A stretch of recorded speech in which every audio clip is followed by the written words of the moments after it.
Le continent africain aujourd'hui est le continent le plus riche lorsqu'on regarde le nombre de matières premières qui s'y trouvent. Mais malheureusement, lorsqu'on fait une analyse, le continent africain également est celui également qui est le plus pauvre. Pourquoi? Tout simplement parce que l'entrepreneuriat et l'investissement ne sont pas des choses qui sont mieux mises en avant. Dans cette vidéo, il sera question pour moi de te parler de l'entrepreneuriat et de l'investissement comme étant les piliers sur lesquels on doit se baser pour pouvoir essayer de redonner les lettres de noblesse à notre continent qui est l'Afrique. Reste jusqu'à la fin pour bénéficier de ces principaux éléments-là.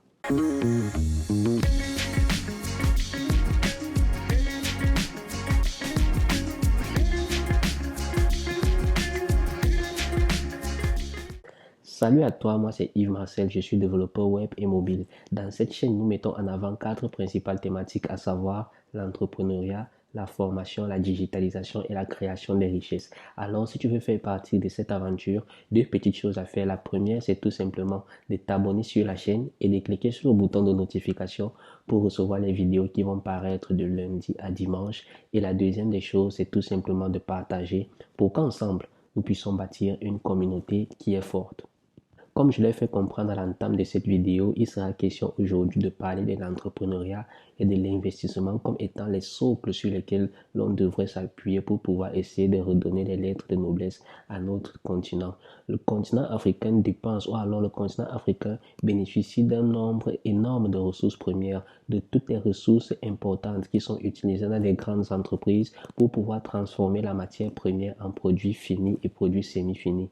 Par contre, les structures ou alors les infrastructures qui sont dans le continent africain sont regardées ou alors sont plus observées sous un prisme de pauvreté. Pourquoi? Tout simplement parce qu'il n'y a pas un certain type de mécanisme ou alors un certain type de choses que les populations qui s'y trouvent n'ont pas encore réellement compris. Il est bien vrai qu'au fur et à mesure que le temps passe, nous voyons des personnes se démarquer et d'essayer de donner de leurs connaissances, de leurs compétences dans ces principaux secteurs d'activité pour pouvoir former les autres et permettre à ce que le continent africain puisse avoir un maximum de personnes possibles bénéficiant de ces ressources et qui pourra faire en sorte que celui-ci puisse devenir un peu plus grand.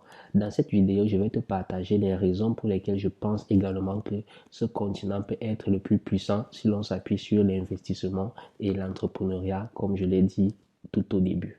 Lorsqu'on parle de l'entrepreneuriat ici, il y a plusieurs domaines ou alors il y a plusieurs éléments qui puissent entrer en jeu pour pouvoir consolider cette notion-là. L'une de ces notions repose tout simplement sur le fait des entreprises ou alors de la création des entreprises.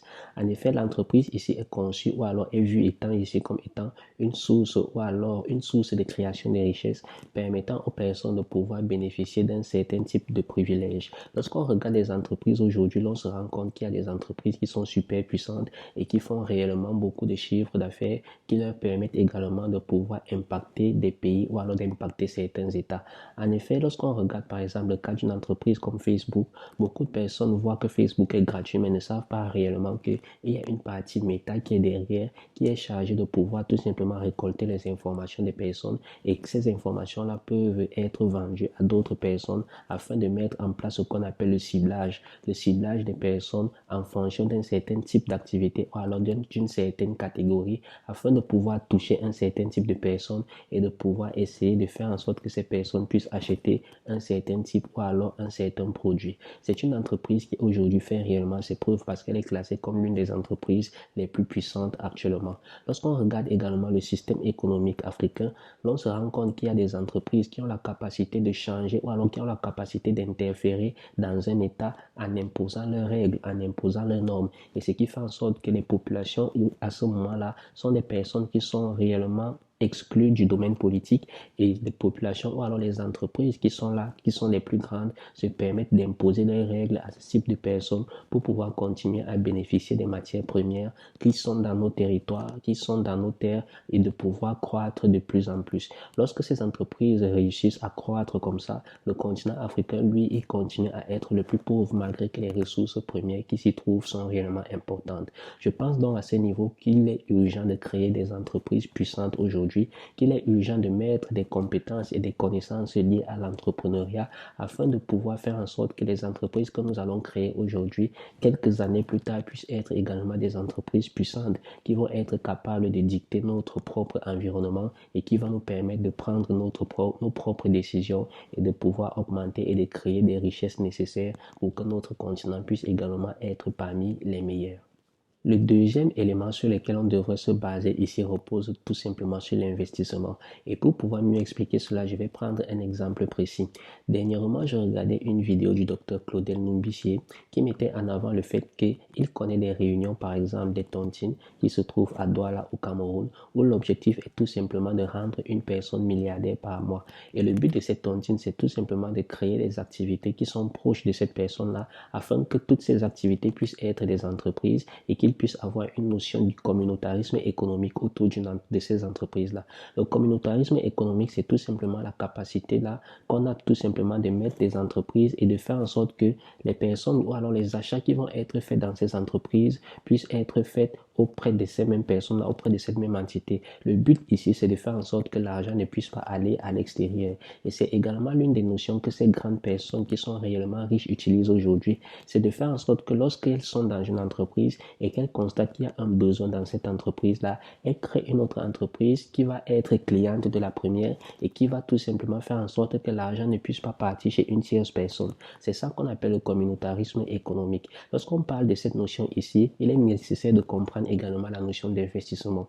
Pourquoi? Parce que l'investissement ici n'est pas seulement une notion d'argent ou alors une notion de connaissances, mais l'investissement, c'est tout ce qui va avec. L'investissement, c'est le fait de pouvoir intégrer des projets pour pouvoir travailler ensemble et faire en sorte que l'argent puisse rester sur place. Les Chinois ont réellement compris cela parce que dans la majorité des pays où l'on se trouve, ou alors dans la majorité des pays où l'on va, l'on se rend compte que les Chinois ont leur cercle à eux en fait. L'on se rend compte que les Chinois ont leur communauté. Ce qui se fait, c'est que lorsque vous voulez aller dans un restaurant, lorsqu'un Chinois va aller dans un restaurant, il va aller dans un restaurant chinois. Lorsqu'il va aller dans un salon de coiffure, il va aller dans un salon de coiffure chinois.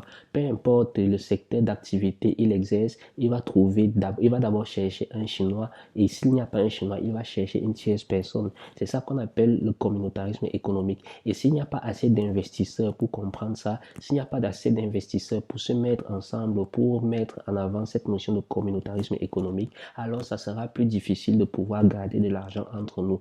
L'argent continuera à sortir et ça va faire en sorte que nous ne puissions pas rester en possession de nos capitaux et nous allons toujours rester à ce même niveau-là, au niveau où nous sommes aujourd'hui. Je pense réellement que l'investissement, c'est quelque chose qu'il faut observer, que c'est quelque chose qu'il faut prendre en marche, qu'il faut prendre en œuvre, donner du sien pour pouvoir investir dans les projets des autres et de pouvoir participer et créer également en soi un lobbying qui est puissant afin de pouvoir contrôler certains types d'activités.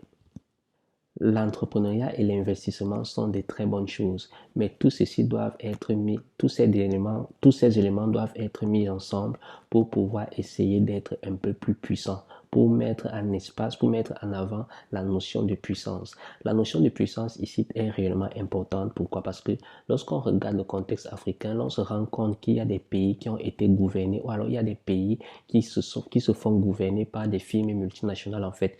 Lorsqu'on regarde la fin des années 1960, l'on se rend compte que l'État est l'acteur primordial des relations internationales. Et après, il y a eu l'arrivée d'un nouvel acteur qui est devenu, dans certains cas, un peu plus puissant que les États. Il s'agit tout simplement des firmes multinationales, des organisations et d'autres entreprises qui réellement ont un réel poids économique sur certains pays.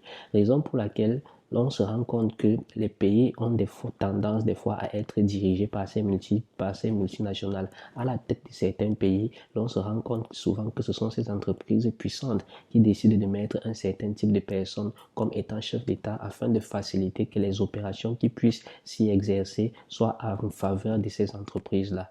Raison pour laquelle je pense que si nous également nous avons des entreprises puissantes, si nous également nous avons la possibilité d'avoir des investissements puissants, si nous également avons avons la possibilité de pouvoir mettre en avant certains mécanismes propres à l'entrepreneuriat, à l'investissement, dans le but d'avoir des entreprises qui soient capables de dicter les règles de notre continent, alors dans une certaine mesure, nous serons un peu plus libres. Nous sommes arrivés au thème de cette vidéo où je pense qu'elle est réellement importante de comprendre que c'est grâce à l'entrepreneuriat et l'investissement que nous allons pouvoir impacter de façon positive le continent africain. Qu'est-ce que tu penses de cette vidéo? Qu'est-ce que tu penses de ces éléments? Moi, je pense réellement que c'est super important qu'on s'y attelle de réfléchir aux mécanismes de création d'entreprises et qu'ensemble, nous puissions nous mettre ensemble et en communauté, créer des lobbying puissants et nous-mêmes dicter notre propre économie. Qu'est-ce que tu as pensé de cette vidéo? Je pense qu'elle est super importante. Dis quelque chose dans les commentaires et je te dis à la prochaine vidéo.